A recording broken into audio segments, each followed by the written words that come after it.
on YouTube and linked to our website for those who missed the session or want to watch it again.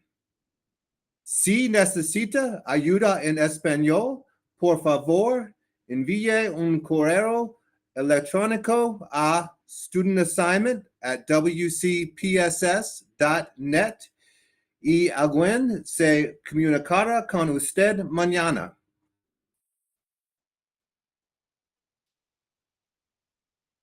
As a reminder, today's session was prepared by the Office of Student Assignment. This session is designed to help you learn about the student assignment planning process and Board Policy 4150 to explore current enrollment and facility trends, and for you to share your questions and feedback to help inform the development of the next district enrollment plan. Before we begin, let me go over some logistics. Our session will last for no more than an hour and a half. We will begin with a presentation and conclude by responding to your questions from today's session. We often are asked if your feedback actually impacts the planning process. The short answer is yes. Feedback from previous planning cycles has led to an expansion of the stability rules so that more students are eligible to remain assigned to their current school following a reassignment. Changing the enrollment strategy for new schools so that a mixture of new developments and existing communities are assigned to new schools, which slows the rate at which new schools fill up. And other improvements to the planning process. Your input during this phase of the planning process truly informs the development of enrollment plans. All of the information we will share during this evening's session, along with other tools and resources to help you better understand the planning process, can be found on our district website posted here.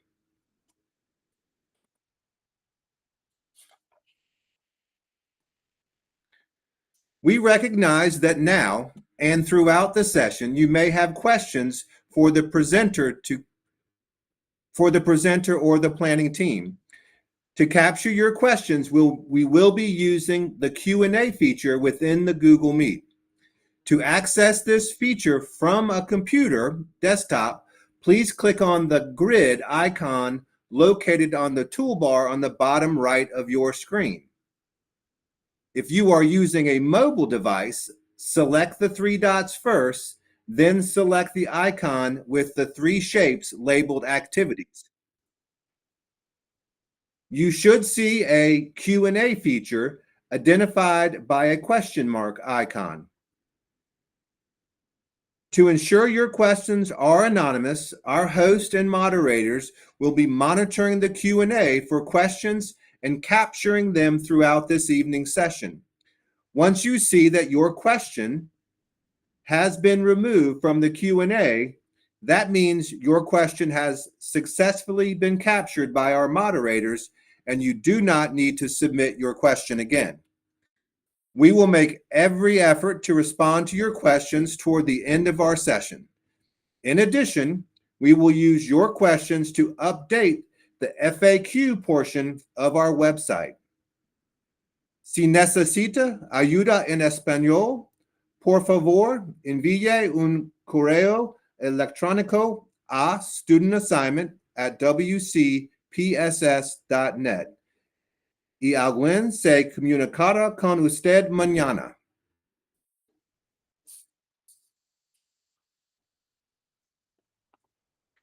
In addition, we are asking that you contribute to the larger community discussion related to enrollment planning via the Thought Exchange. The Thought Exchange will remain open through July 31st. After it has closed, we will summarize the feedback received through the Thought Exchange and will share this summary on the assignment planning website. No one will be personally identified in the summary. And now, I will turn things over to our presenter, Susan Pulliam. Thank you, Jimmy, for that introduction and welcome. And again, just from my own seat, I thank all of you for taking time this evening to join us for this presentation and for this opportunity to get your questions and help make sure we answer as many of those before we conclude tonight's session. Before we begin, I want to provide an opportunity to just quickly review our assignment planning process. Most of this information, actually all of it, is available on our assignment planning website, but we'll start by a quick review of Board Policy 4150, which is the overarching policy that identifies for staff and provides guidelines for staff as to how student assignment plans should be developed and what we should be looking at when we're adjusting assignment plans. There are 4 core pillars that, to the extent reasonable, staff is asked to balance when developing those assignment plans or enrollment plans. Those terms are used somewhat interchangeably. The goals and factors that are identified by these 4 main pillars are student achievement, stability, proximity, and operational efficiency. Each of these pillars does have a specific definition within policy. And so we're going to take a moment within this session to show you a brief video that helps to talk through what those pillars mean from a policy lens, and then we'll continue with our presentation.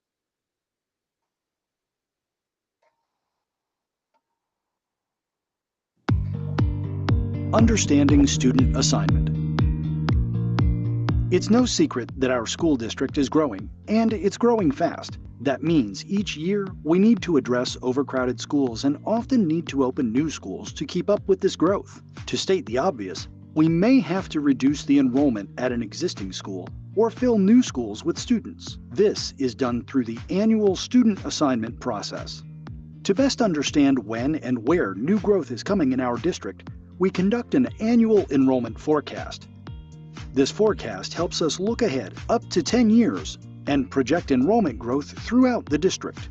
This information helps us update our capital improvement plan and to make more informed decisions related to school assignments. Each year, some students are assigned to one of our new schools or reassigned to an existing school. This ensures we have balanced school populations across the district. We know families love their schools and that student assignment decisions can be worrisome. That's why we want to be completely transparent in how we make them. Our school board has established 4 pillars that guide each and every student assignment decision. Here's what they mean and how they work together.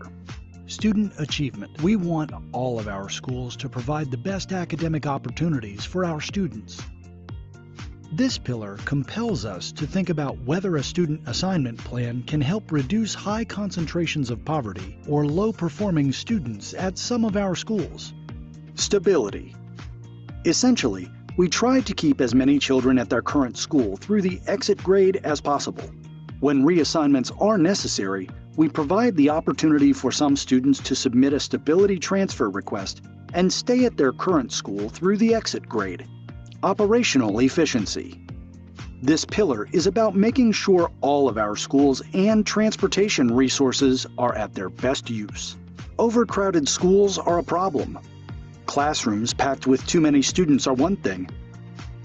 But then there are the endless carpool lines, bathroom facilities that can't comfortably accommodate everyone, and having to start lunch when most people are still working on breakfast.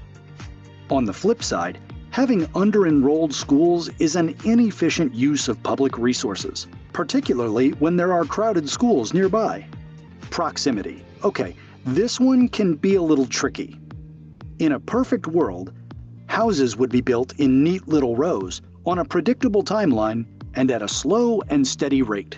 As it is, we live in an imperfect world where lots and lots of homes pop up in one area, while growth is slight or non-existent in others. For this reason, it is impossible to send every child to their most proximate school unless we want some of our schools bursting at the seams while others are half empty. That said, this pillar states that we will send students to schools within a reasonable distance. Often, the difference between the most proximate school and the next most proximate school is no more than a couple of miles. Please remember that we must consider all 4 of these pillars when making assignment decisions.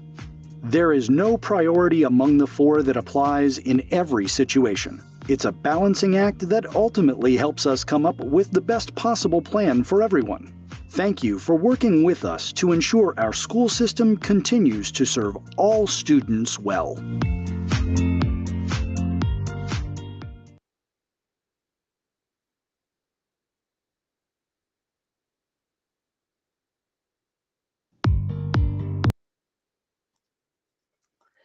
That video always loves to restart. So hopefully that video was helpful in explaining what the four pillars are that guide our student assignment policy. For more information, please feel free to visit our website. The full policy is listed. That video is also posted there in case it would be helpful for anyone who maybe you talk with that was not able to join us tonight. In addition to the guidance provided by that board policy 4150, we do follow an annual planning cycle that involves 6 main steps. For the 26-27 enrollment plan, we've already completed the first 3 steps in this cycle. And please notice that while there are some overlapping periods from one year's planning process to the other, a specific example is that although we already are working on the 26-27 enrollment plan, we're still working through the final step of the 25-26 planning cycle. Essentially, we are constantly working to develop and implement plans that will support efficient operations for our schools across the district. Let's just take a few moments to walk through each of the steps in the planning cycle. For this first step that you'll see here is the presentation of the annual enrollment or membership forecast. This forecast provides both a 1- and 10-year outlook as terms of growth projections for the district.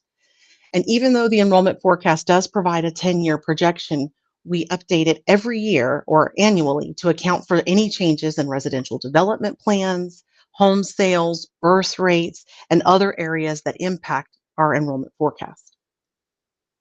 However, simply knowing how many students the district needs to be prepared to serve, while it's certainly helpful, knowing where within and throughout the district those growth occurrences are going to be is particularly handy as we're thinking through enrollment plans.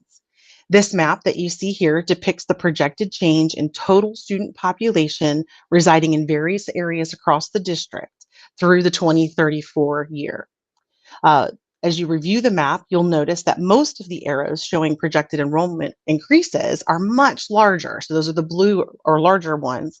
Those are much larger than those that might be showing some decreases, highlighting that as a growing district, we're still expecting more students in many areas. It's also important to note that this growth isn't happening evenly across the district. You'll notice that there are clusters of growth here along some of the edges of the county where we have stabilization or stability happening in some of our central parts of the district. So that also is something that needs to be considered as we're developing assignment plans.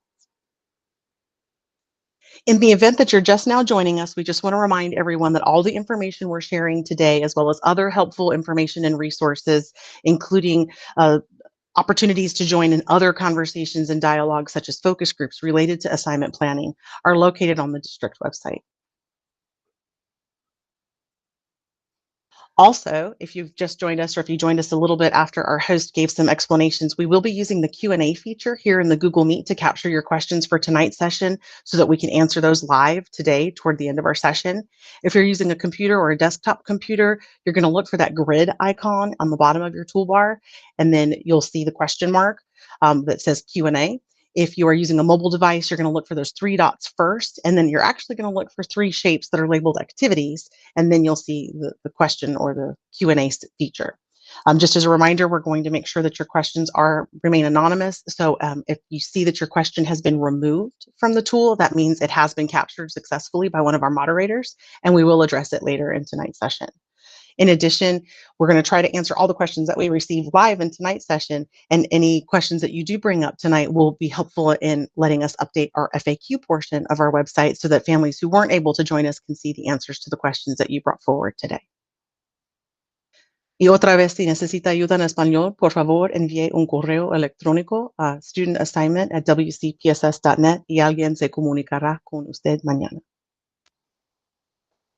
All right, so let's get back to the planning cycle. So step 2, or the next step in the process once we receive that membership forecast, is to take a quick close-up look at what our crowding is going to look like for the coming school year.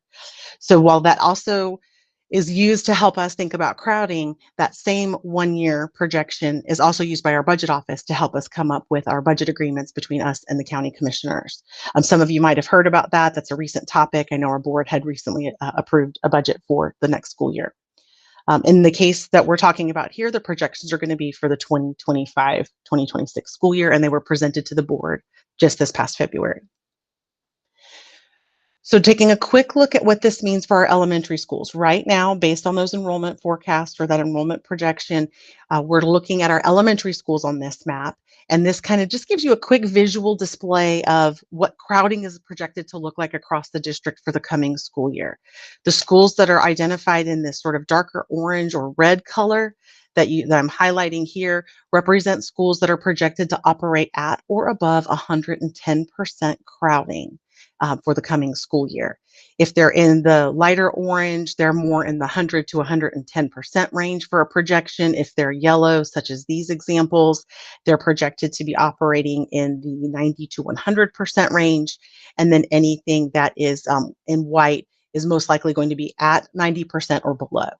And so what you can see here is that while we're making progress each year, for those of you that maybe joined us for conversations last year or the year before, we're making some progress. There's less red schools than there were. There are less orange schools than there were. At the elementary level, particularly because of K-3 class size legislation, we're still working really diligently to try to reduce the crowding at some of these schools. Here we see the middle school depictions for crowding for the coming school year. When you're looking at these maps, you might also notice that some of the shapes have different sizes. Those are indicators for the location of a school site. The size of that shape gives you an idea about how many trailers or mobile units are on those campuses. So the smaller the circle, the less trailers, if in some cases no trailers, the larger the circle, the more trailers that are on those campuses. And that's a symbology that works for all three maps. So here you can see we're doing pretty well at the middle school level, but we do have a couple of schools that are still projected to be over 110% crowding. And so we're always looking at that as we're thinking about assignment plans or enrollment plans, if they can help with any of those concerns. And then here you see an image of the high schools. You'll notice that we don't have but maybe one red high school. The crowding that was really sort of the biggest concern for us with this past year's enrollment plan, or the one that will take effect for the fall of 25-26, was supported by the opening of Felton Grove High School. So that's made a significant difference in the crowding that we see in the region over here in the Southwest. However, we still do have schools that are operating in that 100 to 110% range. And so we do want to continue to monitor those to make sure that we're fully supporting those communities and addressing any crowding concerns as we can.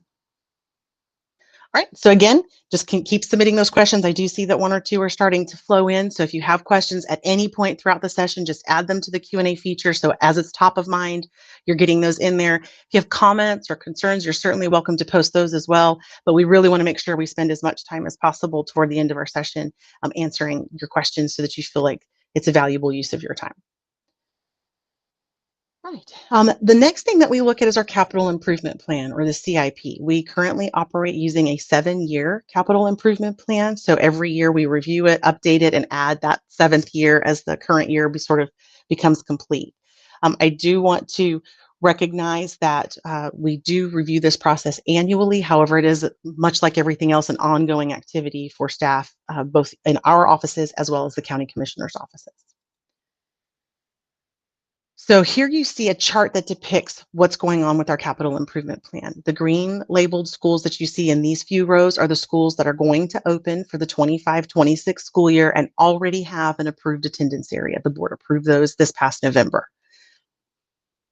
The next school that you see in the orange color, highlighted by the orange sort of bubble that we've got here, is Hilltop Needmore Elementary, and this school is currently projected to open for the 26-27 school year.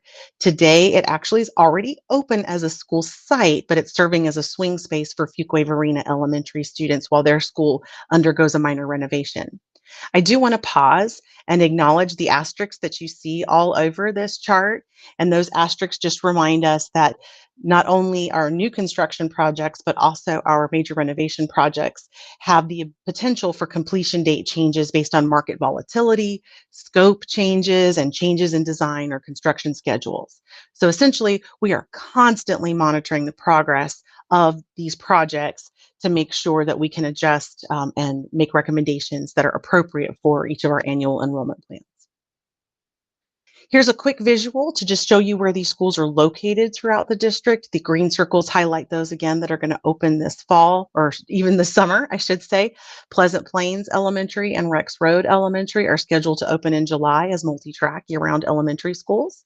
And then Felton Grove High School and Bowling Road High School will open in August as traditional calendar schools. Felton Grove is a high school, and the majority of our high schools operate on that traditional calendar. And for Bowling Road Elementary, because it is located on the same campus as an existing middle school, Fuquay-Varina Middle, that already operates on a traditional calendar, the board felt it was prudent to open this school on a traditional calendar so that the two schools on the same campus would have calendar alignment. Here you see the location of Hilltop Needmore, which is scheduled to open again. We mentioned that earlier in 26-27. It's in the Fuquay-Varina area. And here you see the schools that are in the out years and those future years, 27, 28, and beyond. You will notice that Little Creek Elementary is listed on the map, but doesn't have a circle. That's because the board has officially named this future school. It just hasn't received or been appointed specific funding in a capital improvement plan yet. So we do expect that that'll show up in a future update to the capital improvement plan. Another thing we just wanted to draw attention to is that a big portion of our capital improvement budget is also put towards major renovation projects. And when I say major renovation projects, we're mostly talking about what some of you might refer to as a tear down rebuild. So an older campus that really needs a significant amount of updates.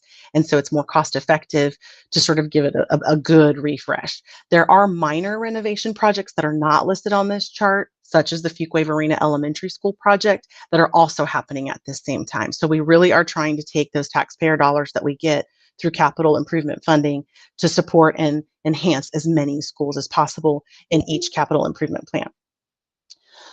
Here you'll see the outline of those that are receiving funding for major renovations over this current capital improvement plan cycle. And many of these projects actually end up increasing the capacity of the school site. And so that's why it's really important from an assignment planning perspective to keep an eye on these, because it's possible that with these major renovations, if the school has additional capacity at the completion of that project, they might be able to help us relieve overcrowding at schools in the area. The only project that's scheduled to be complete in time for the 26-27 school year at this time is Swift Creek Elementary on the major renovation project list. Obviously, Fuquay-Varina Elementary on the minor project list. And so we will be monitoring both of those locations to determine if that additional capacity is something that would be useful for the 26-27 enrollment plan or perhaps a future enrollment plan. And so we just want to make sure we're mindful of those projects. And as you can see, there are several other projects listed out into the 2031-32 year. Here's just a quick visual display of where all of these projects are located throughout the district. And here is the specific Swift Creek Elementary site that should be completed in time for the 26-27 school year. Again, asterisks all around, projects can slip. And I've had one question before too, is it possible that a project could complete earlier than projected? And the short answer is not really. Usually what it means is that we're targeting that particular year for the project to be completed and ready to go. Those shifts in schedule usually delay the project. I'll keep showing this throughout the presentation just for those of you that might join us throughout the session. So again, we're using the Q&A feature in the Google Meet. So please just look here on how to access it and post your questions there. And we'll get to those in just a few minutes. At this part in the cycle of the planning cycle, once we've reviewed the membership forecast, once we've looked at our projected crowding for the coming school year, and once we've looked at that sort of capital improvement plan progress that's being made throughout the district, we're ready to start the formal enrollment planning process. The first part of this step is to initiate public engagement activities, and you're participating in those right now to capture thoughts and ideas from families and community members to help inform the development of that next and future enrollment plans. For this year's plan, these sessions began in March, and they're going to continue through the end of this week. For a complete summary of the thoughts and ideas captured from families and community members during this year's public engagement cycle and throughout these sessions that we've been hosting, please visit our assignment planning website. It was recently updated to reflect all of the comments and thoughts received from our in-person sessions that we held throughout March. And shortly after this session, we will do another update about what we've heard in the virtual sessions we've had this week. And then throughout the summer, we'll continue to post updates as we're getting more information from ongoing thought exchanges. The next part of this step in the cycle is to have the board review the annual goals for the upcoming enrollment plan. We did meet with the board earlier this week to have this initial discussion, and a recording of that presentation and discussion is available on our assignment planning website and the district's YouTube channel. Again, that's how you post questions. All right. Usually around November is when the board finally adopts and approves an enrollment plan for the future school year. And then after that, we still have a couple of more steps to go in the planning process. One of those steps is to evaluate any of our overcrowded or um, extremely overcrowded schools and see if there's concerns that just could not be addressed by the assignment plan that perhaps need to be addressed through other means. And one of those tools that we use is capping, or capping a school. For those of you that may not be familiar, capped schools are schools that are so overcrowded that the board designates them with this status. So in this instance, they approved this list of schools in February of this year to continue for the rest of this year and to carry us into the next school year. And once a school is designated at capped, that means there's certain rules that apply so that if a new family moves into the attendance area for that school, there is a possibility they might not be able to be seated at that school because it's just so crowded, and they might be assigned to what is known as an overflow school. So it'll be another school somewhat close that has available capacity, and it will come with district transportation. Depending on what region of the district you're in, you may already be familiar with this terminology or this process, but if not, that's just a brief explanation. There's a lot of information about this process on our website, and so you're welcome to check that out as well. So the next step in the process then is to say, okay, we've approved an enrollment plan. We've looked at those really extremely overcrowded schools that just can't be addressed through assignment and perhaps need to be capped so that we have a place for students to go that can't fit in those capped schools. Then there's one more sort of ending of that cycle, which is, okay, now are there some crowded schools or some underutilized schools that could potentially be supported by a change in operational calendar? And so by that, we mean, what if it's an overcrowded school that's operating on a traditional calendar? Is it possible that changing it to a multi-track year-round calendar would provide enough seats to support that community long-term so that we could potentially avoid having to put a cap on the school? The other side of that is if we have an underutilized school that's operating on a multi-track year-round calendar and just isn't filling up all the seats across all 4 tracks, is it possible that it might be ready to become maybe single track? Sometimes that's a track 4, or perhaps convert back to a traditional calendar. And so those are conversations that happen this time of year as a follow-on to the previous year's cycle. So if you've been tuning in, currently the board is assessing whether or not to convert Lake Myra Elementary from a single track 4 only school to a multi-track school to be able to absorb all the growth that's coming in the Wendell community, to allow those families to be able to be supported by that school.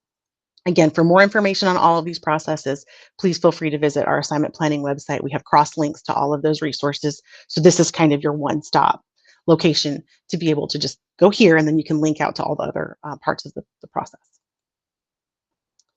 So it is our hope that the information shared about our planning process so far has provided some clarity to the overall process that the district uses to manage changes in enrollment throughout the district and to develop annual enrollment plans.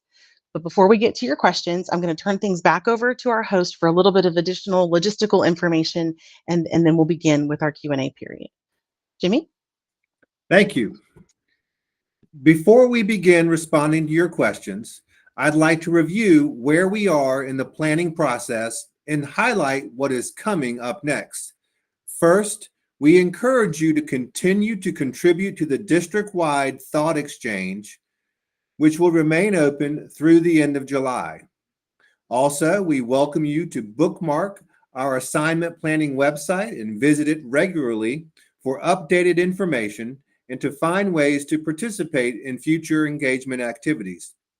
Finally, we recommend that you tune in to board work sessions over the next few months to hear updates on the public engagement process and to review the initial draft of the 2026-27 enrollment plan. I know we have reviewed a lot of information, and we would like to address as many of your questions as possible. Please take a few moments and post any questions or comments using the Q&A feature. As you are posting questions, we will review questions that were submitted during the session and start with those. And just to note, if we have similar questions that are asked, we may combine those two into one question. So if you don't hear it verbatim, know that we've captured it. All right, I took a drink of water. I'm ready. All right. We have a couple questions around the assignment process. Will parents be able to choose the school closest to their child or their children's homes? Okay, so that's a common question that we get is understanding how assignment works in our district. So some of you may be familiar, or if you're new to the district, you may not totally grasp sort of the magnitude of the size of our district, but the entirety of Wake County is served by our school district, the Wake County Public School System. So we currently have 199 schools in the district. We will soon have 203 come July that will be operating in our district. So that's a lot of schools. We have over 160,000 students that we're serving. We're projected to be over 162,000 for next school year. And so because of that, and in line with not only state law and board policy, we do develop assignment areas for schools. Sometimes in our district, we call them base assignments. In other districts, I've heard terms like boundary schools or attendance zones. But the idea is that there's a designated set of address groups that are assigned to a particular school. We'll use elementary school as an example. So if you live in a particular address, that address is going to be designated assigned to one particular elementary school. And that is what our district defines as your base school.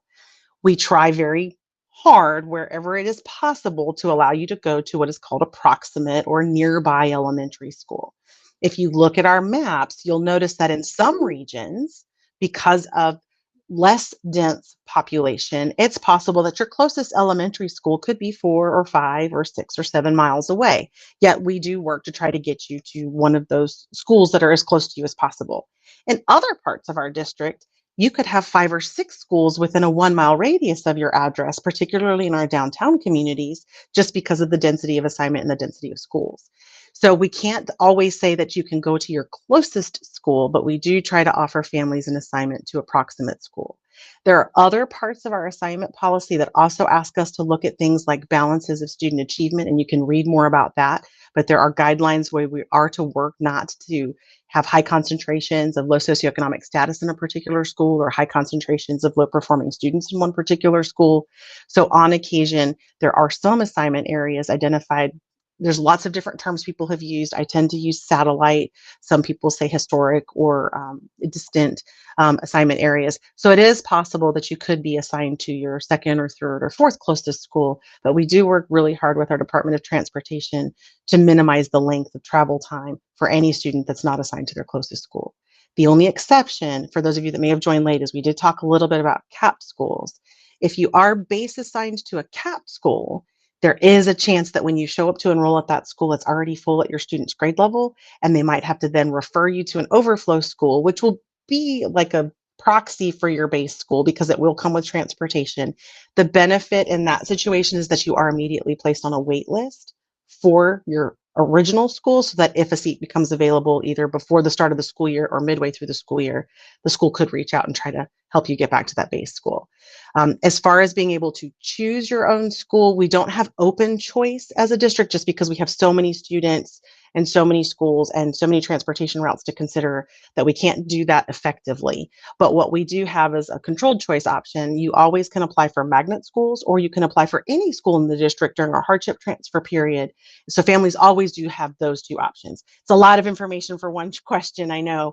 So I would say that anyone who has detailed questions about that for your own personal situation, please either refer to our website or contact our office directly for your personal circumstances. But just as a general understanding, we do have a base assigned school for your address. You do have opportunities to request assignment to other schools. They just have some parameters and guidelines as to which ones can be approved.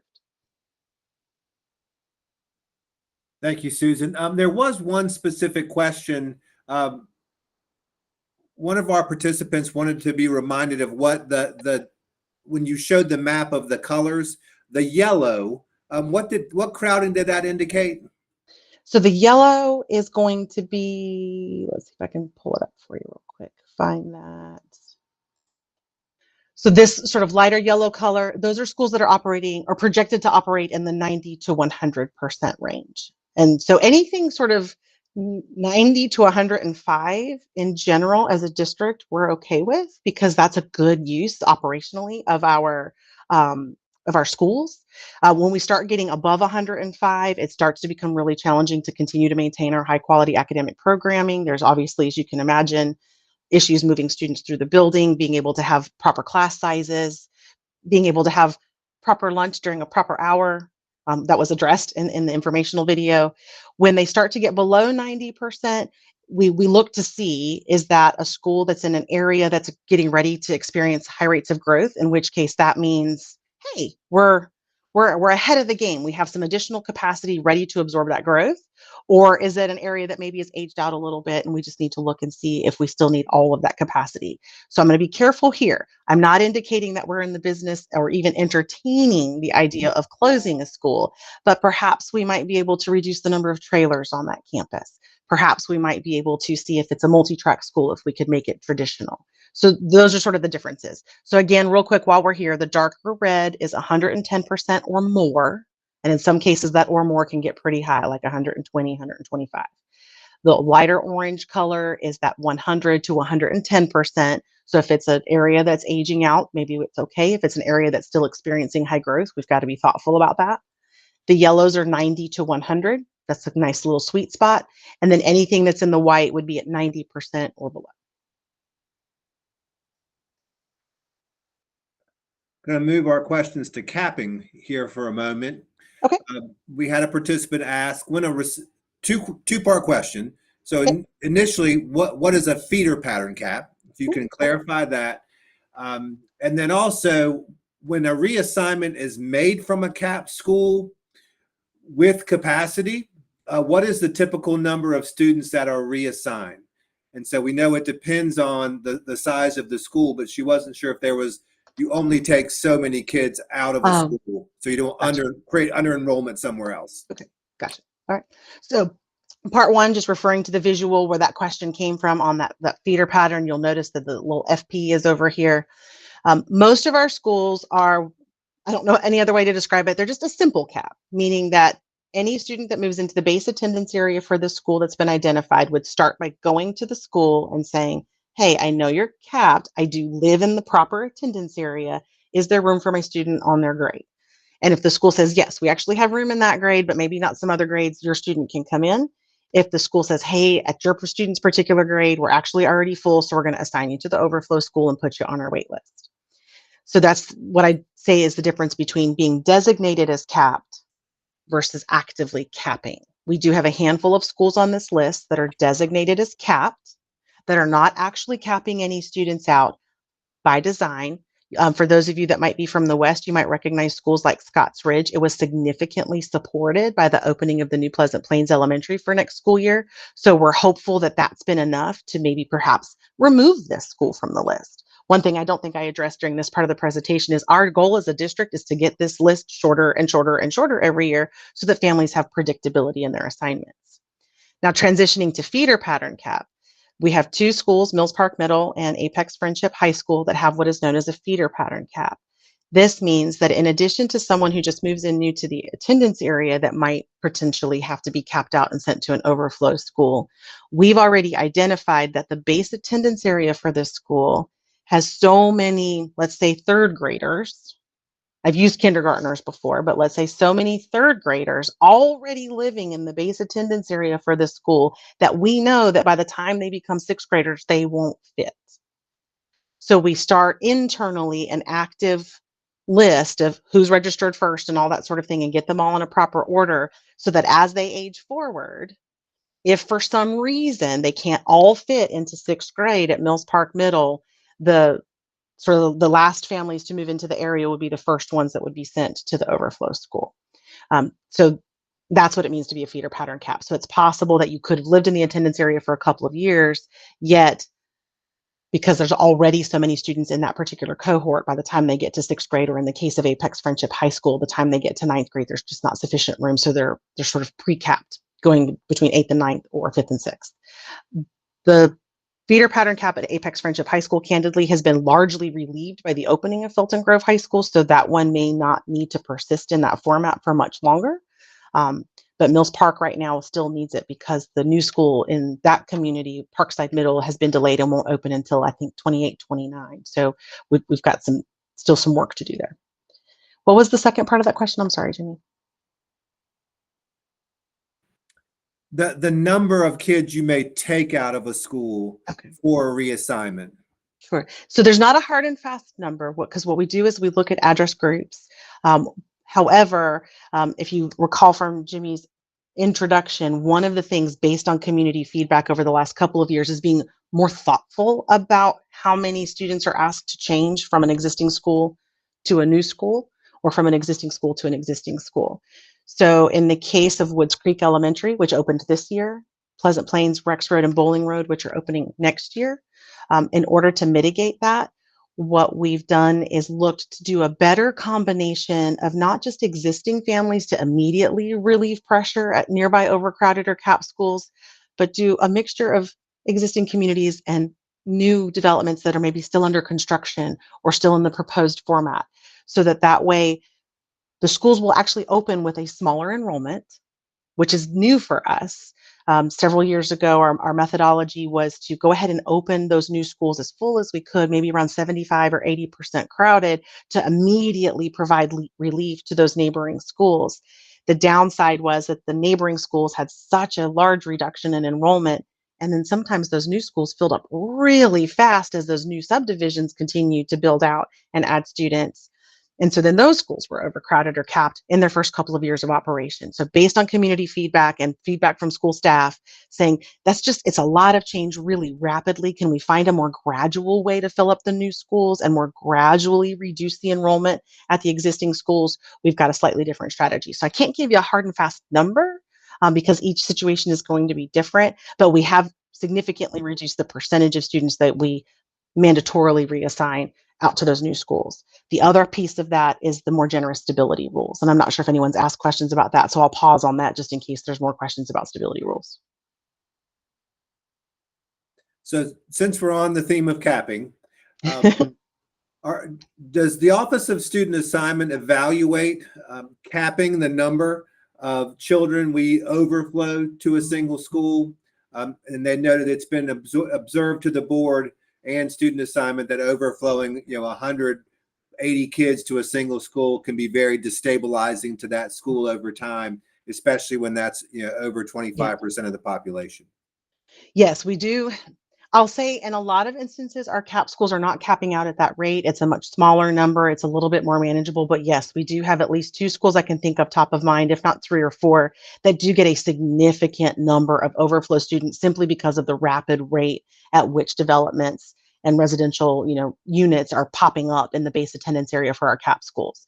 The board has become keenly aware. We've been working with them from a long range planning perspective to reconsider how long they project for caps to be in place and how that impacts the overflow school in particular. While it's destabilizing for the cap school to say, hey, families that live in our neighborhood can't come to our school, it's even more destabilizing for our overflow schools because they're constantly getting a mixture of new students. They become somewhat dependent on those overflow students to make their enrollment targets, and it's just not a healthy relationship. For those of you who may not have had the opportunity to watch our session that we had this past Tuesday with the board, a very specific question was asked of staff to come back. I believe it's going to be the May 20th work session, and have a very overt conversation with the board about how capping is impacting overflow schools in particular, and how we can maybe look for better management processes to help support our growth, but yet help support our schools and our families. So it is an ongoing question that's getting even more highlighted as we are developing this particular enrollment plan. So I'm glad that question was asked, and I just ask everyone to stay tuned. That's not on our timeline because it was added as a follow-up. So we will be going to the board on May 20th with a very specific opportunity for them to have discussions around that particular topic, as well as a couple of others. Thank you. And we'll ask a couple of general questions, and then we'll move into some school-specific questions.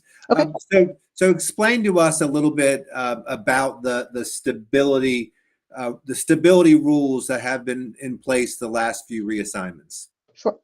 So this is, again, a huge example of why sessions like this are important, because we received a lot of feedback from families saying, is there any way for more students to be able to remain at their current school and let the new families moving into the communities be the ones that, go to the newly assigned school, be it an existing school or a new school? And so we really looked at how we could accomplish providing more stability for families, more stability for schools, candidly, while still having a sufficient number of students to open a new elementary school. And what we came forward to the board with a couple of years ago was to, if you've had a chance to read policy, the only thing we're required to do by policy is allow rising 5th graders, rising 8th graders, or rising 12th graders to stay at their current assigned school if they've been impacted by reassignment. If they have younger siblings, those younger siblings were allowed to stay for 1 year, but once that qualifying older student, that 5th, 8th, or 12th grader moved on, then those younger students were to go follow go to the newly assigned school, be it a new school or an existing school. And talking with the community, even talking with principals and staff at schools, we thought we could come up with a proposal that was a little bit more generous, and we were able to get the board to approve that for the last several planning cycles. So now the new rules for new schools in particular are, if it's a newly opening elementary school, rising 4th and 5th graders would be eligible for a stability transfer, and their younger siblings would be eligible for a transfer through the 5th grade, which means a family could have complete stability of assignment if they'd like to, if their students are close enough to each other in age. We haven't opened a new middle school in quite some time, so I'm not sure what that will look like when we get there. So we're definitely taking feedback on that as we get to the opening of Parkside Middle. And at the high school level, years ago, we shifted to a slightly different model for new schools in particular, and said new schools will only open with 9th and 10th grade. We won't try to put 11th and 12th graders at a new school just because of how complicated and complex their needs are for courses and preparing for their next steps, either college or post-graduation activities.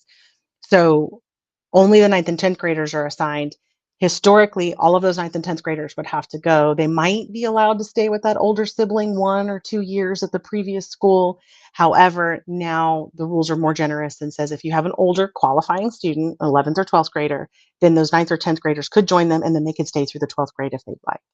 So the benefit there is that families can have stability with that school that they've built community with. Maybe they've become a really active member of the PTA. Perhaps there's some extracurriculars that they've really plugged in. You have that option. I will be candid. The only downside is that with such generous stability transfer rules, we did have to say transportation can't be provided. So that way more families can access it, but we can't add more routes to our transportation system. It just couldn't be supported. Going to existing school transfers, those are all super generous. It's all grades, all students that are already attending, and they can bring in those rising kindergarten 6th or 9th grade students to join them. And again, it's not just for a year, it's through the end of that cycle. So either through the end of 5th grade, 8th grade, or 12th grade. There's more information on these on our FAQ page too. So if that's a lot to juggle with and you want to see it typed out, you certainly can look there, and it's there as well. All right. And so tell us a little bit about how calendar is determined, whether it's traditional or year round. Okay. For a new high school, it's going to be traditional. We've done a lot of research, a lot of studying, and just it's not practical to operate a multi-track year-round high school. Although it would give us additional capacity, it just doesn't meet the academic needs of students and extracurricular needs of students. So at this point, the district is committed to opening high schools on the traditional calendar, unless they're one of the early colleges and are partnering with an early college calendar. If it's a middle school, we're sort of in the middle. You noticed on that crowding map that our middle schools aren't nearly as crowded across the district as as our elementary schools are. So our middle schools are really going to be a district region by region sort of discussion. Are you on the same campus as an elementary school that's operating on a particular calendar? Well, then let's try to match that. Are you in a region that already has sufficient year-round calendar options? Perhaps we can open you with traditional. Are you in a region where a lot of the elementary schools that are going to feed to you are all already operating on a multi-track year-round? Perhaps we should, take the advantage of that extra capacity. And that last little arm, are you in a high growth area? So if the middle school is going to be opening in a high growth area, staff from a long range planning perspective may recommend opening it on a multi-track year-round calendar just to take advantage of those extra seats. So just for clarity, if we open a school on a multi-track year-round or operate a school on a multi-track year-round calendar, we get anywhere from 20 to 30% additional seats without any additional construction costs. There are some staffing costs, obviously, and use of the building year-round creates some facilities challenges. But as far as massive dollars, the millions and billions of dollars it takes to build and construct schools, it doesn't increase that cost at all. At the elementary level, you saw, hopefully, those of you that have been with us the whole session saw the map there. The crowding is still very significant, again, mostly because of the K-3 class size legislation that says that kindergarten, first, second, and third grade classes have a designated maximum amount of students. It really reduces our ability to add students to those classrooms. So that reduces the overall capacity of those buildings.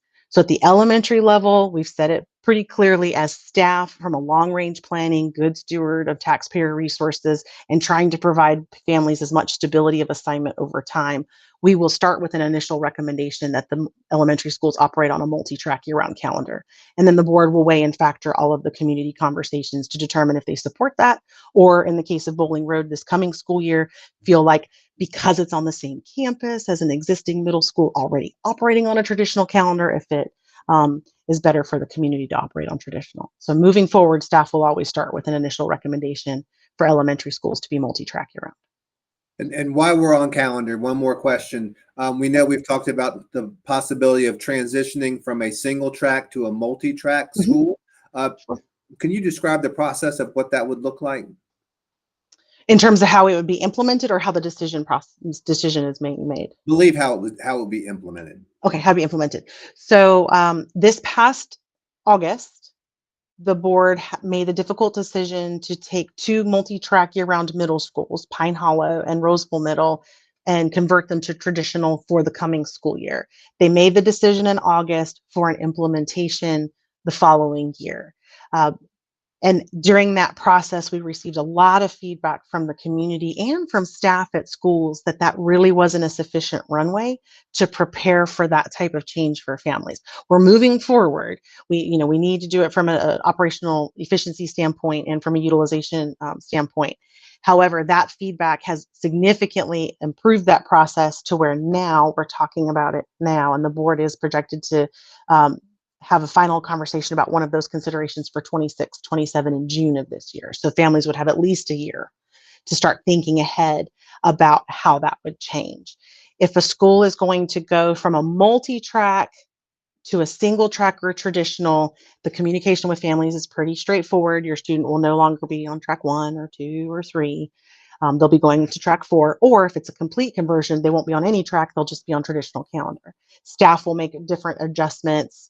The specialists won't need to be serving all year round. They'll just need to be there for the 10 months, etc. If it's the other way, then it's a more complicated conversation with families. So once a decision is made by the board to, let's say, go from traditional or track 4 to expand and include multiple tracks, some existing families may be asked to switch and go ahead and start helping us open one of those other tracks. And so the principal, along with other staff from the district, will be coordinating those communication efforts with families and give them that time, that good year to kind of think through well, you know what? This might be an opportunity to go on a track that has maybe not as many students on it if my student really likes to be in a smaller setting. Or maybe this is an opportunity to pick a track that aligns with my work schedule or our travel schedule or our family schedule. Those conversations will start shortly after the board makes a final decision so that families will have a full year to really think through and prepare for any track changes. And then, of course, any new families coming into the district into one of those schools would just be placed on a track as per normal. For staff, they do need to be thinking about how they're going to redistribute themselves and redistribute their resources and create the staffing that they need for each of those tracks. And so those will just be ongoing conversations that'll happen throughout the year. But our goal is to move those conversations up so that not only families but staff have a good solid year, if not more, to be thinking through and planning through that. It's been done before. It's not new to our district, unfortunately. We're just such a high growth, and we have a lot of movement throughout the district. It's been happening over the last 10 or so years. So there's a solid process that's supported by several teams to help make sure that the school gets what they need to be able to successfully go through that implementation process. All right, we'll move to a couple school-specific questions. Sure. Specifically, the Parkside Middle. One of our participants is curious about the status of the land swapped between Parkside Middle and Morrisville High School and Wake Early College, and has construction started? I'm assuming on the middle school is the question. As you can see here on the capital improvement plan, because of the swap, so for those of you on the call who are unaware, originally there was a site near Parkside Elementary that was identified as going to be the future Parkside Middle. It was partially under construction. And then there was a site that was slightly farther away, same general region, that was identified as a site for the new Morrisville High School.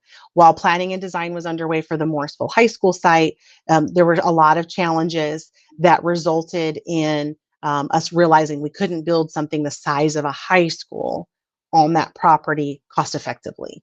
And so the board made a very difficult, and I will say unprecedented, late decision to swap those sites so that the partially constructed Parkside Middle had a pause, a little bit of a redesign, and then continued forward so that it could function as a high school in the site that was originally going to be Parkside Middle. And the new site that had yet to be developed, or it was still in the design phase, was now mapped or targeted or identified as the Parkside Middle location. So as you can see here, Parkside Middle has now been delayed because of that to the 29-30 school year. So I believe at this point they're in the early design phases. I don't think they'll begin construction until about 2 years out. That's usually this timeline. It takes about 2 years to build our middle schools and high schools. So you probably won't start seeing dirt moving, if you will, until sometime in the 27-28 school year, but the design process is underway. All right, so turning our attention to Turner Creek. So we've got a couple questions there. And so specifically, is there a plan for Turner Creek? Because it's the under-enrollment of Turner Creek and the impact that has on staffing, and even the availability of specials and opportunities specifically returning to STEM, and how to balance Turner Creek's needs with the constant overcrowding at other schools in Western Wake. Yeah, thank you for bringing that forward. And while we'll talk specifically about Turner Creek, I'd just like to generalize it for one moment. As you can see here by the projected crowding map, they're not the only one in this situation. So for context, for those of you who may not be familiar with the region, and I got to squint a little bit, Turner Creek is roughly located in this region. And as you can see, it's identified as a white school, meaning that it's projected to be at or below 90% for the coming school year. But notice that nearby, there are several schools that are in that darker red color that need relief. And so the question that's before the board now and before the planning team is, are there opportunities where we could take advantage of schools like Turner Creek? But notice there's several others in the region as well that are sort of faced with some of these similar issues. Different. It's very nuanced at Turner Creek, and I don't want to diminish that. But in general, I'm just generalizing real quick. We have several schools that potentially have some available capacity that are located pretty close to some other schools that really need some relief.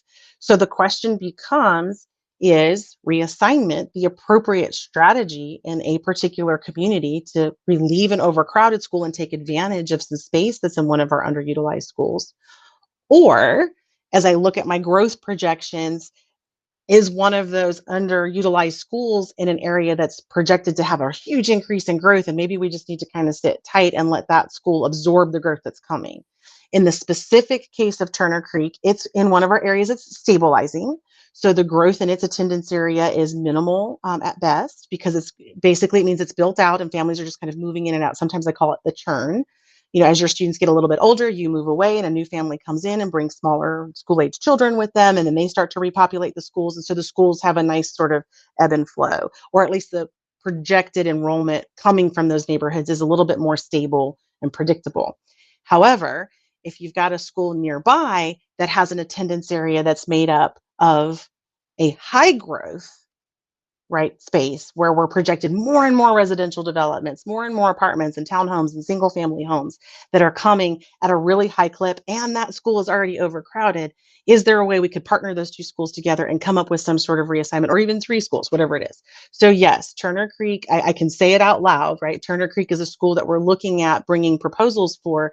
It's just what's going to be that right mixture. So we've got a lot of planning work to do. So I don't want to get ahead of the actual, recommendations. But yes, there are active conversations about schools, about Turner Creek and other schools like Turner Creek that are experiencing the impacts of serving as an overflow school while also having underutilized classroom space.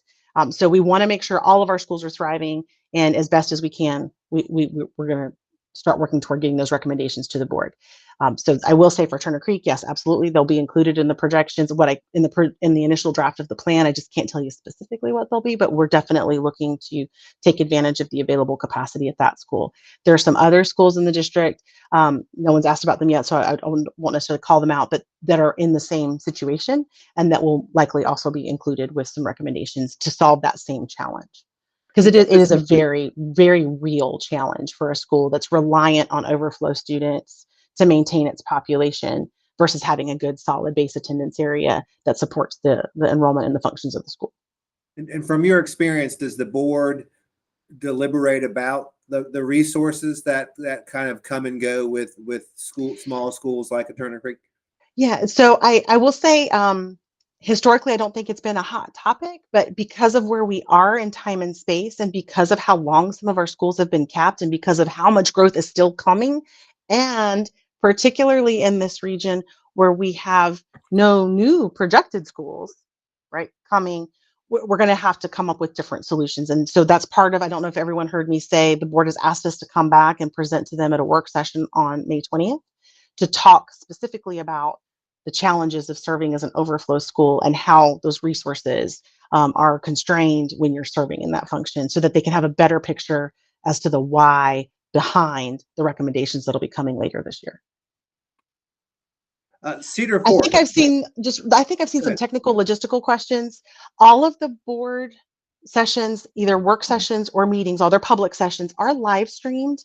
So on the day of the event, if you can't physically come to the board meeting room, you can go to the district's YouTube channel and find it, or you can go to our main website and there's a link at the top that'll just say, watch the live session.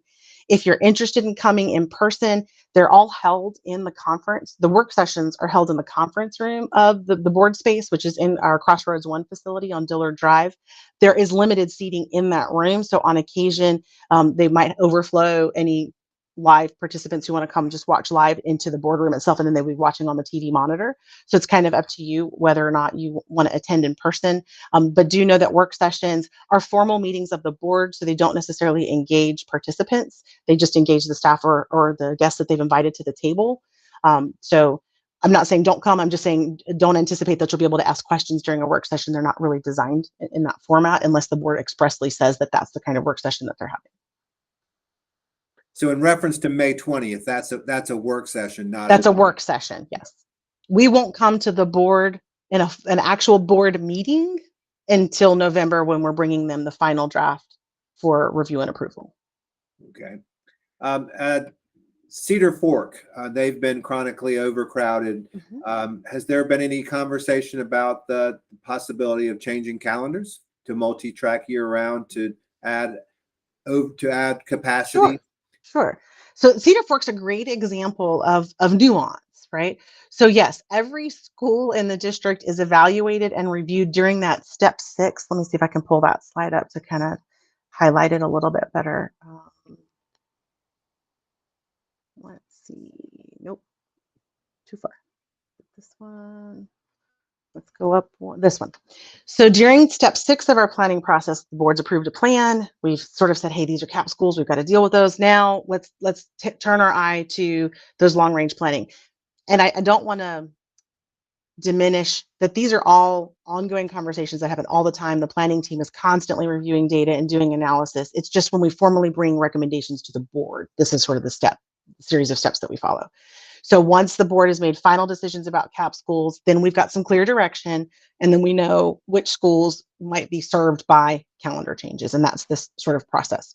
So yes, during this part of the annual review cycle, we do evaluate every single over-enrolled school, every single underutilized school, and we determine if a change in calendar would benefit that campus in any way and support the needs of that school.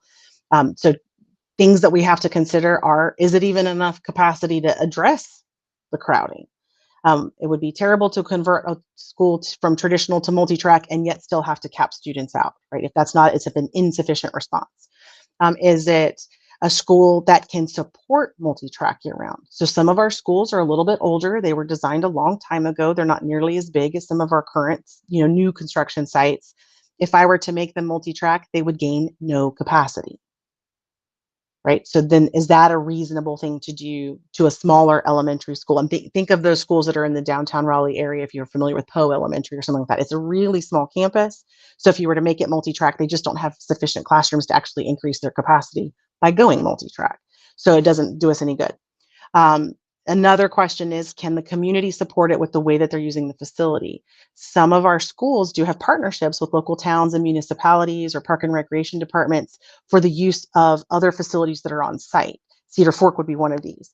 And so sometimes if that partner that's got a community partnership with us in those joint use agreements can't support us engaging the school on a multi-track year-round calendar, we might not be able to move forward.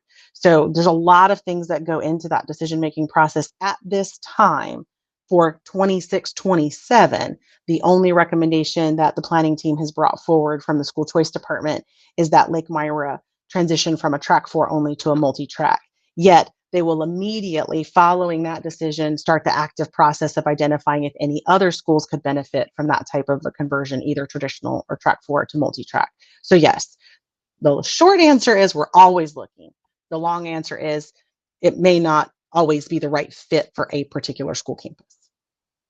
All right. And one of our participants asked about if they've provided feedback in the past, either in person, when and where would they see that feedback referenced on our school planning website? Sure. So can I take a moment of privilege? I'm going to take a moment of privilege and switch my presenting tab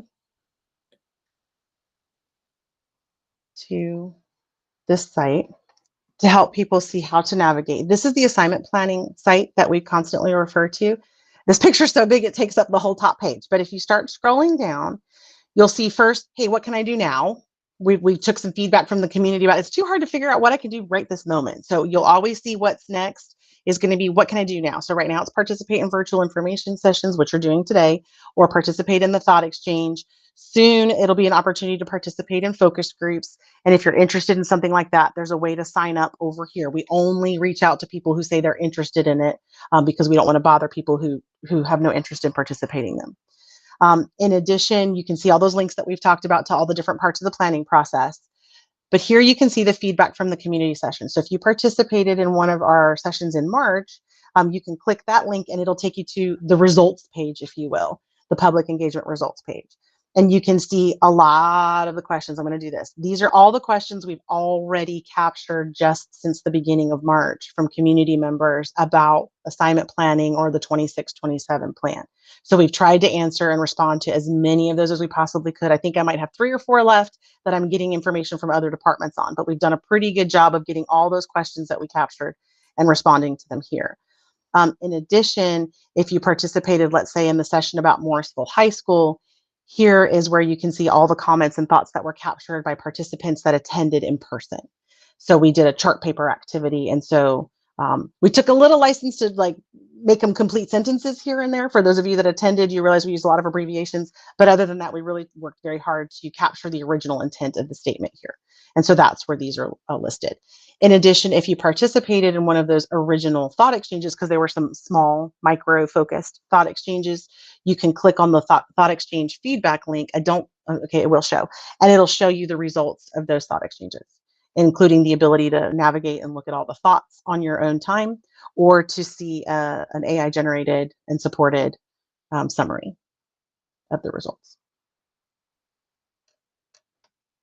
Thank you. That was a very thorough look in, and there is quite a Yeah, bit of sorry. information Yes. to Like I said, a point traffic of through there, yeah. privilege. I do want to acknowledge that we only were able to provide responses to the questions that were handed to our staff. So if families did participate in those sessions and did not leave those questions with us, obviously we weren't able to respond to those. We have yet to go into the thought exchanges themselves and start digging through those, because those just closed, I think, a week ago. So we will be going into those thought exchanges and digging through those to see if there's additional questions in there that haven't been responded to. So please feel free to forward any questions to the open thought exchange, or to just continue to check back. So we are continuously updating the page with more and more information. And the Turner Creek questions, they would be found under the Apex area? Yes, if they came to that session, yes. As we get farther into the process, they might get their own little bucket if there's enough that are on one particular school, so that'll be easier to find. But they'll all be on that public engagement page that I referenced. Okay. All right. Turning back to stability, we had kind of several comments and questions Sure. about stability. Sure. One One of those part, right? is if you are reassigned from a CAP school to an under-enrolled school, so a existing to existing, would the same rules for stability apply? Yes, we were very clear about this with this past year. So I'll give you a concrete example. We had some assignments from CAP schools like Apex Friendship and Scotts Ridge Elementary and Olive Chapel Elementary into different schools for this coming school year. All of those students that were under the eligibility guidelines, because they were already attending the school. So this doesn't apply to someone who hasn't yet attended the school, but I'm already attending one of those CAP schools today, and I just want to keep and stay there till the end of 5th grade. Yes, all of those were approved, and here's your caveat: when they were submitted during the stability transfer window. That's a very special set aside time, usually in December, late November, early December, for families that are specifically impacted by the reassignment. So not only do you get a special opportunity to put in that request, but we get you those results before the holiday break. So you have that peace of mind that my child's assignment is fixed for the next school year. I can enjoy my holidays without any angst or stress about that. So you'll be looking for emails from the district and your principal. What we do is it's really a 3-pronged approach. We will do a community message saying, hey, the board's approved a plan. If you've been impacted, look here. Here's some information. We will send a community message from the district messaging system based on whatever you've checked as your preferred communication, text or email. And that'll come to your inbox saying, hey, your student has been impacted by the assignment and you're eligible for a stability transfer. Here's your instructions on how to submit that. Then we send a list of all those students that are on those eligible lists to the principals of the current schools and say, hey, here's your list of students that are eligible if you want to hit them from your inbox as well, so that they're getting that. You will be very annoyed with all the messages you're getting from us during that time period if you're impacted from reassignment, because we don't want to risk at all that anybody doesn't know they're eligible. All right. So I do have some questions about specifically the stability rules kind of applied to the Pleasant Grove, Parkside, Alston Ridge, and the new stability rules. Is that when those changed? Was it the year after that transition? Oh, well, so the Pleasant Grove example specifically, if we're talking about the reassignments from Alston Ridge Elementary and Parkside Elementary into Pleasant Grove, they fell under the new school rules that we're using for new schools because of how significant that reassignment was. A lot of areas were assigned out of Pleasant Grove to make room for those families coming in from Alston Ridge and Parkside Elementary. And so we used the new school rules, which is the rising 4th and 5th, and then the younger siblings of those students. And that was clear during that particular plan that we shared with families, that because of the unique nature of that reassignment, we used the new school rules for that particular change. All right, we just got a few more minutes left, and we'll just ask a couple more questions. Specifically, Alston Ridge. In your planning, do you have any projections about Alston Ridge for that 26, 27? Do you feel like they may For go the from elementary orange school to or red? the, Middle school? I'm sorry. If the middle may go from orange to red? um, yeah, Alston Ridge Middle is a little unique school for us because of how close it is to the county line. So it has a particular attendance area that draws students in. It's very popular. Obviously, there's a lot of students that live in that attendance area, but we also have a handful of charter schools in that area that sometimes will pull enrollment, but then they'll come back. So it's hard to know. But Alston Ridge Middle, we do project to be full, if not a little bit crowded. So we are very careful. Let's say if someone's asking for a transfer into the school, we really do try to hold the seats at Alston Ridge Middle for students that live in the base attendance area, just because of how large that population is. But yes, we do expect it to continue to be a full, or if not slightly overcrowded, school for the Okay. foreseeable future, unless Parkside Middle opens up, and then maybe we can provide some relief. So aware of what's going on out there and Yeah, oh yeah, absolutely. keeping our eyes on it. All right, Morrisville High School. How can the county ensure that every family in the Morrisville High impact area receives information about these work sessions so they can be involved?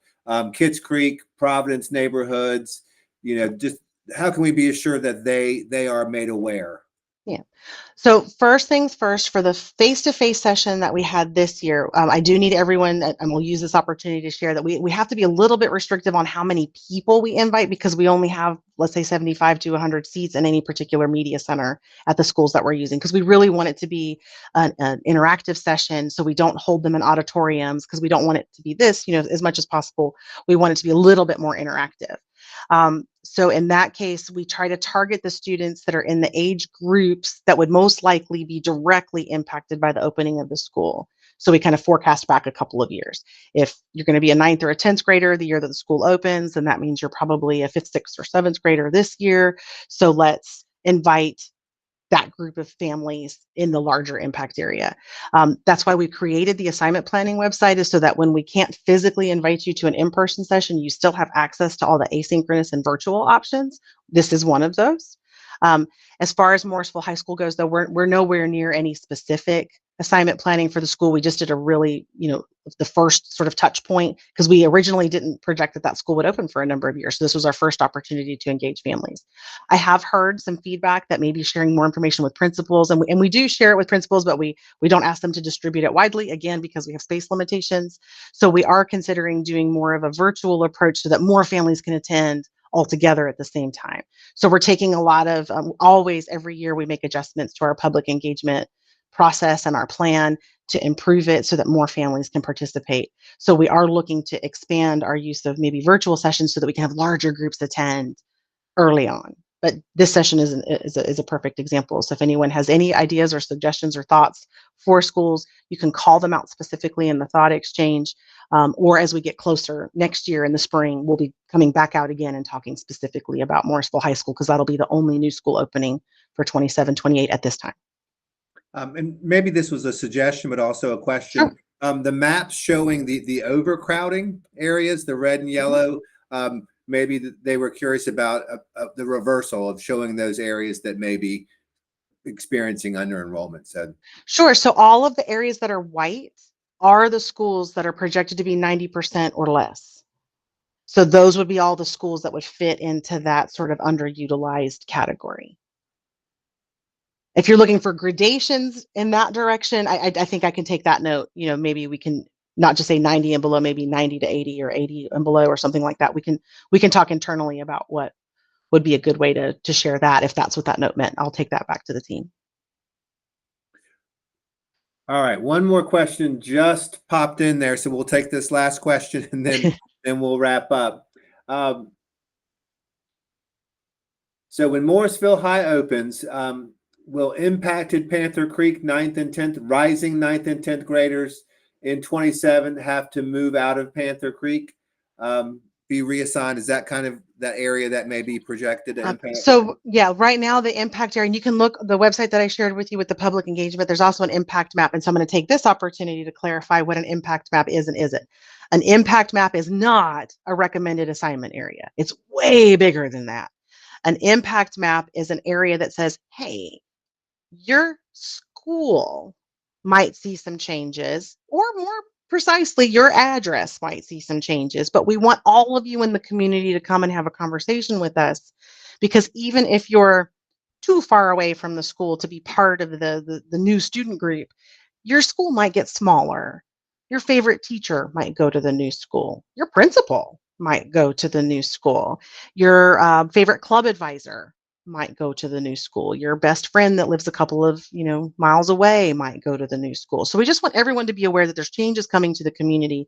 And so those impact maps are very large on purpose to say we would like to have a large community conversation. So taking the note from the question before about expanding access, we'll use that large impact area map to expand that access. So as far as who is specifically going to be assigned to Morrisville High School, it is really too early to say, yet I can acknowledge Panther Creek is capped. Green Hope is serving as its overflow and has its own crowding and growth issues, and they're both very proximate to the location of the Morrisville High School. So I would be shocked if there wasn't some portion of both Panther Creek and Green Hope that would be directly impacted by the opening of Morrisville High School. Keep in mind that that area also touches on a portion of the Cary High School base, and it also still touches on a portion of the Leesville High School base. So there's a multiple schools that could potentially be impacted, but I would say the most significant, most likely going to be Panther Creek and Green Hope. All right, so I think that wraps us up. And if you feel like we didn't necessarily answer your specific question, these will be reviewed.